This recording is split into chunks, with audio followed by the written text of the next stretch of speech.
Dushemu.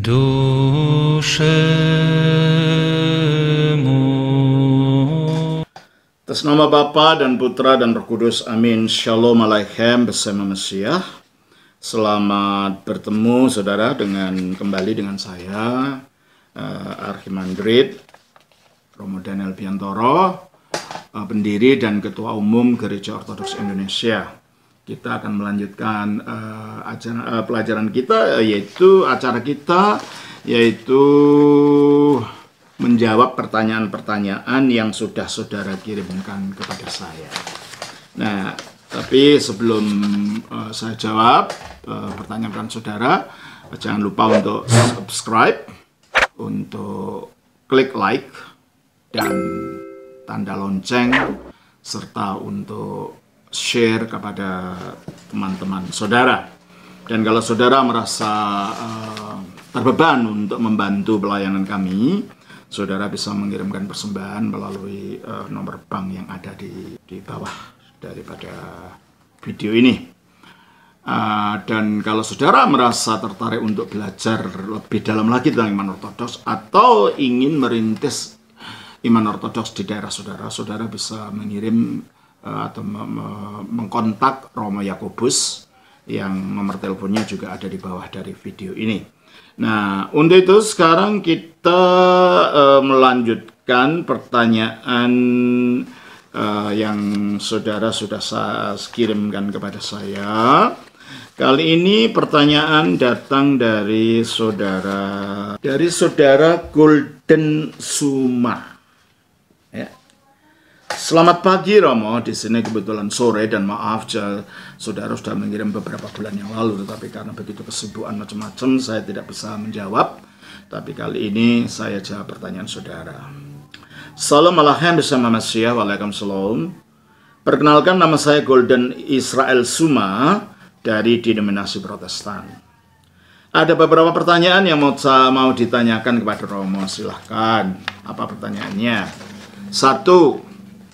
Dalam video unggahan Padepokan Dharma Tuhu di YouTube tentang sejarah gereja mula-mula dari Rasul Petrus sampai Kaisar Konstantinus bagian 1, Romo mengatakan bahwa awalnya reformasi Protestan dilakukan oleh Martin Luther. Tanda salib masih dilakukan sesuai yang tertulis dalam buku katekisasi yang ditulisnya. Apakah masih ada gereja Lutheran atau Protestan klasik di Eropa maupun di Amerika yang masih melakukan tanda salib tersebut? Masih. Kebanyakan di negara-negara Skandinavia kalau saya tidak lupa, dan beberapa gereja Lutheran yang namanya High Church, gereja tinggi, yaitu gereja yang menggunakan ibadah-ibadah lengkap secara liturgis dengan dupa, dengan tanda salib, dengan lilin dan lain-lain.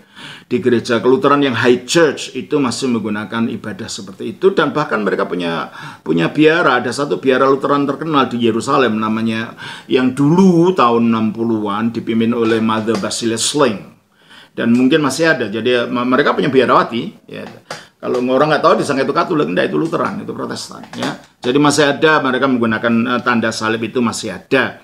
Dan tentunya karena itu High Church, gereja tinggi dengan segala liturginya, tentunya mereka pakai tanda salib seperti yang dilakukan di dalam gereja Katolik. Dan bolehkah saya melakukan tanda salib tersebut dalam doa dan memulai aktivitas saya, walaupun sekarang di gereja sudah tidak dilakukan lagi. Ya, kalau gereja tidak melarang, kenapa? Itu kan masalah pribadi dengan Tuhan. Kalau merasa yakin bahwa salib Kristus itu adalah yang melaluinya kita ini diselamatkan dan kita bangga akan salib itu, kenapa tidak? Ya. Terus pertanyaan nomor 2. Dalam sejarah reformasi Protestan yang Romo pernah sampaikan juga dalam unggahan video di YouTube pada kunjungan Romo di Manado, Martin Luther pernah mengirimkan surat agar reformasi Protestan menyatu dengan gereja Ortodoks melalui peralihannya kepada gereja Ortodoks untuk Patriark Yeremia kedua di Konstantinopel. Apakah isi dari surat tersebut? Ya, ini terjadi ketika pada saat Martin Luther melakukan gerakan reformasi di Jerman dan Turki lagi perang, dan Konstantinopel kan di bawah Turki. Waktu itu sudah jatuh ke tangan Turki menjadi kota Istanbul. Dan patriark dari gereja Ortodoks waktu itu Patriark Yeremia kedua ya tinggalnya di situ. Luther tahu bahwa ada gereja timur yang memang berbeda dari gereja Roma dalam beberapa hal, terutama karena Luther anti paus, terutama yaitu bahwa tidak ada kepausan semacam yang di gereja barat. Akhirnya Luther berusaha untuk mengadakan kontak dengan Patriark Yeremia kedua ini, dan suratnya itu diterjemahkan dari bahasa Jerman ke bahasa Yunani agar Patriark dapat membaca. Dan itu diberikan kepada seorang diplomat Jerman namanya Gerlach. Gerlach. Tetapi sayang karena waktu dalam keadaan perang antara Jerman dan Turki, maka surat itu tidak bisa sampai kepada Patriark Yeremia kedua sampai 2 tahun kemudian ketika perang usai. Sayang, Martin Luther meninggal. Sehingga dialog yang diinginkan Martin Luther tidak terjadi. Akhirnya yang melanjutkan dialog itu Osiander, beberapa daripada teolog Lutheran, tapi kan beda pendirinya dengan orang berikutnya kan lain sikapnya ya. Nah, sehingga akhirnya nggak terjadi apa-apa, dan akhirnya yang dibicarakan ya mengenai masalah yang menjadi konflik antara ajaran Luther dengan apa yang dimengerti dalam gereja Roma Katolik.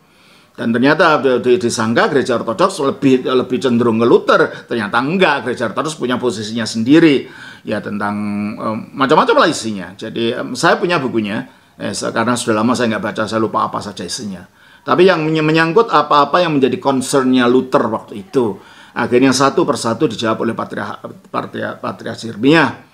Tapi akhirnya karena yang para teolog Luther itu bersikukuh pada pendapatnya, akhirnya Patriark Yeremia mengatakan, sudahlah kalau kamu tidak mau dengarkan kami yang memelihara ajaran Rasul ini, kalau tulis surat saya lagi, udah nggak usah bicara tentang teologi lah. Karena kita bersahabat saja, kalau menulis sebagai sahabat saja, nggak usah ini, karena nggak usah berbicara masalah teologi, karena kamu sudah bersikukuh pada ajaranmu. Jadi udahlah, jangan kirim surat masalah ini lagi. Dan itulah akhirnya hubungan antara Lutheran dan gereja Ortodoks terhenti sampai di situ waktu itu. Ya, selanjutnya. Dan apakah ada pengajaran disampaikan dari Patriark Yeremia kedua? Ada, bukunya itu ada. Jadi bukunya itu tebal sini, antara namanya Augsburg dan Konstantinopel.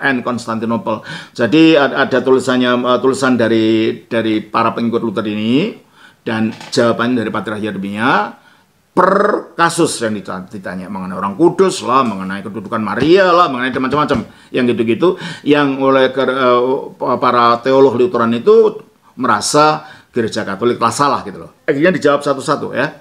Terus ya, karena banyak bukunya tebal segini ya, jadi saya nggak bisa menceritakan semua ya. Apakah perwakilannya ini setelah kembali ke Jerman melakukan perubahan reformasi Protestan? Enggak sama sekali ya. Karena Martin Luther sudah meninggal ketika mereka kembali ya, makanya nggak ada perubahan apa-apa. Terus 3. Apakah perbedaan awal teologi yang dilakukan oleh reformasi Protestan terhadap ajaran Katolik pada saat itu? Awalnya hanya itu aja, indulgensi ya, penjualan surat pengampunan dosa ya.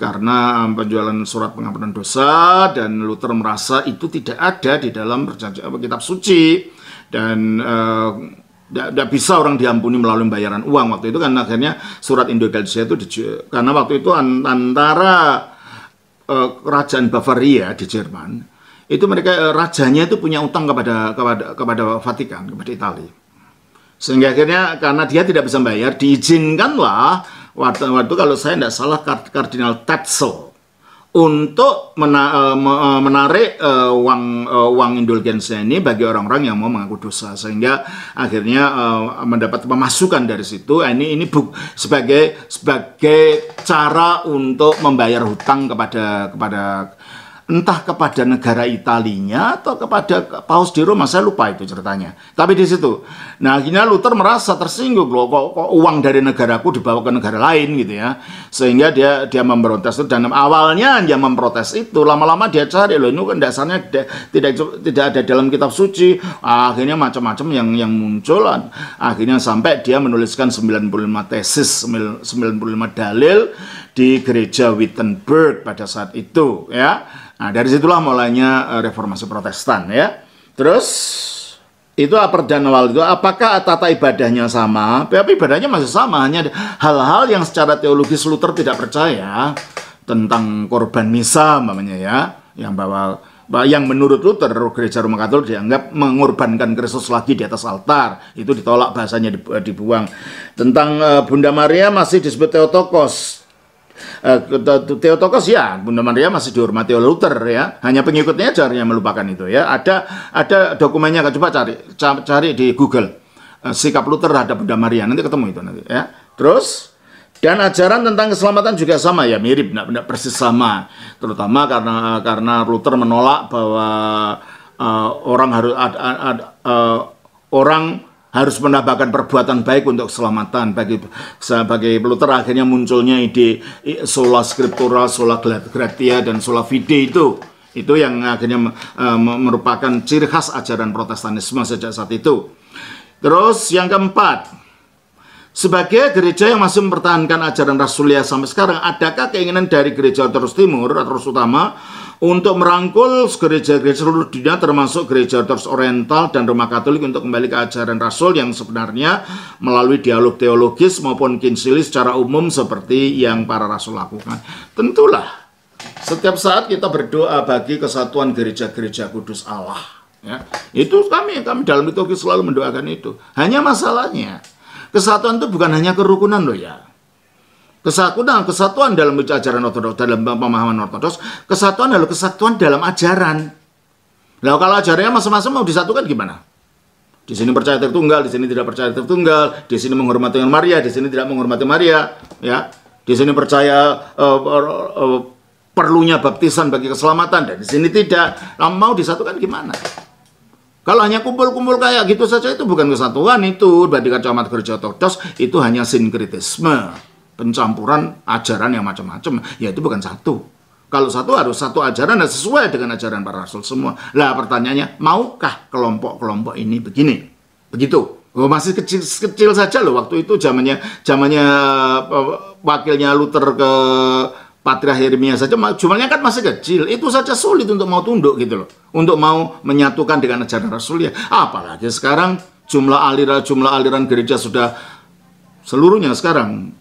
Yang terakhir saya baca itu 53.000 aliran yang berbeda, aliran Protestan yang berbeda di seluruh dunia sekarang. Nah, gimana mau menyatukan? Antar sendiri saja nggak bersatu, apalagi sekarang harus bersatu dengan Ortodoks, bersatu dengan Katolik, akan sulit. Keinginan ada, saya kira semua ada, tapi hanya kayak kesatuan itu hanya kesatuan dalam kebenaran, bukan hanya untuk kumpul-kumpul, enggak. Jadi kan jangan bicara dogma, nanti malah bertengkar, ya justru itulah masalahnya gitu loh. Karena landasan kita bergereja mengetahui ajaran yang benar, dogma yang benar itu harus kembali kepada ajaran itu. Kalau enggak ya sulit gitu loh. Terus ya keinginan sih ada, dialog dilakukan terus. Dialog Ortodoks dengan Katolik itu berulang-ulang, Ortodoks dengan gereja Oriental itu berulang-ulang, Ortodoks dengan gereja Baptis berulang-ulang, gereja masing-masing ada, dialog itu selalu ada gitu. Tapi sampai sekarang tidak membuahkan hasil apa-apa gitu loh. Malah setiap hari gereja makin pecah. Waktu saya kuliah dulu, kalau saya baca ada berita apa di buku apa waktu itu, setiap hari di Amerika itu ada muncul 10 aliran baru katanya setiap hari. Zaman itu loh. Nah, sekarang coba kalau kita bayangkan sekarang gimana, berapa jumlahnya. Jadi kalau di dalam dirinya sendiri terjadi perpecahan-perpecahan, munculnya ajaran-ajaran baru, nah gimana? Nanti dalam gereja Katolik punya masalah sendiri. Ortodoks bukan tidak tanpa masalah, ya ada masalah gitu kan. Namanya gereja itu terdiri dari orang. Ya tentunya ada masalah. Namun masalahnya bukan masalah dogmatik ya. Masalahnya lebih kepada masalah politik gereja, masalah organisasi gitu. Ada masalah juga dalam gereja Ortodoks, bukan. Kalau ajaran enggak, kalau gereja Ortodoks tidak pernah menyentuh ajaran. Ajarannya tetap yang ibadahnya juga tetap yang diterima dari para rasul dulu. Terus yang selanjutnya merangkul gereja-gereja untuk kembali ajaran Rasul yang sebenarnya melalui dialog sudah ya. Terus Atau maupun konsili secara umum seperti yang para rasul. Konsili itu hanya dilakukan kalau itu orang itu kelompok itu satu iman dengan iman gereja. Dan satu persekutuan dalam perjamuan, satu persekutuan dalam di dalam ketundukan pada uskupnya. Kalau enggak gimana mau ada konsili? Ya tak? Terus termasuk gereja di Indonesia tentunya, tentulah, tapi gereja Indonesia itu kan masih menginduk ke tempatnya di mana, meskipun secara sebagai GOI itu merupakan badan hukum pemerintah ya di negara, itu tidak berhak untuk memberikan konsili, itu harus dari pusatnya itu. 5. Di dalam gereja ortodoks oriental dalam tata ibadahnya terutama yang di Syria, dalam unggahan di video di YouTube melakukan gerakan-gerakan seperti sholat. Apakah itu juga dilakukan dalam gereja ortodoks timur dalam tata ibadahnya? Yang dilakukan gereja Syria yang saudara lihat di di YouTube itu, ada yang pakai topi, ada yang pakai sarung gitu kan? Ya, orang Syrianya tidak melakukan gitu sih. Di gereja ortodoks Syrianya nggak ada model gitu. Tapi kalau sujud dan lain, ya memang semua gereja ortodoks begitu, ada sujud. Tapi modelnya bukan model seperti itu yang dilakukan orang-orang dalam video itu, ya. Terus, dalam hal 7 waktu berdoa yang dasar atas peristiwa yang dialami oleh Tuhan kita Yesus Kristus. Bagaimana bentuk berdoanya? Apakah itu seperti sholat di gereja ortodoks Syria? Syria mana? Syria yang dibuat di Indonesia ini? Atau gereja ortodoks Syria yang di Syrianya sana? Yang di Indonesia ini, di Indonesia kan bukan gereja ortodoks di Syria sana, nggak gitu ya. Ya kami ada sujudnya, ada doa-doanya. Ya kalau mau lihat datang aja, berkunjung ke kami, nanti bisa tahu. Sebab kalau tidak pernah tahu diceritakan gimana ya. Harus datang untuk melihat. Ya sama seperti orang kalau nggak tahu gula itu rasanya manis, ditanya bilang, oh ini rasanya manis, gimana manis itu? Nggak tahu gitu. Jadi sama dengan mengenai praktek-praktek ibadah ini. Untuk tahunya saudara datang. Terus ya sulit lah. Tidak pernah lihat gimana diberitahu. Mohon dijelaskan tata caranya Romo, atau dibuatkan video khusus. Sudah saya berikan video khusus, ada di sana. Cari aja. Sholat gereja ortodoks gitu. Nanti muncul itu. Ya, ada. Ya. Atau ya, saya kira itu. Demikian pertanyaan dari saya. Mohon maaf apabila pertanyaan saya banyak, dan juga apabila pertanyaan saya salah, mohon diluruskan. Tidak apa-apa, namanya orang tanya, ya nggak tahu ya dia tanya, dan berhak untuk dijawab. Seperti yang saya sampaikan, jangan melupakan sejarah dan akar dari kekristenan, karena firman Allah telah menjadi manusia dan tinggal di dunia ini. Terima kasih Romo. Tuhan Yesus selalu menyertai pelayanan Romo di Indonesia. Amin. Salam hangat Golden Israel Suma. Sama-sama, Tuhan memberkati. Saya kira itu saja yang bisa sampaikan kepada saudara-saudara. Tuhan beserta sekalian, beserta dengan saudara. Atas nama Bapa, Putra, Roh Kudus. Amin.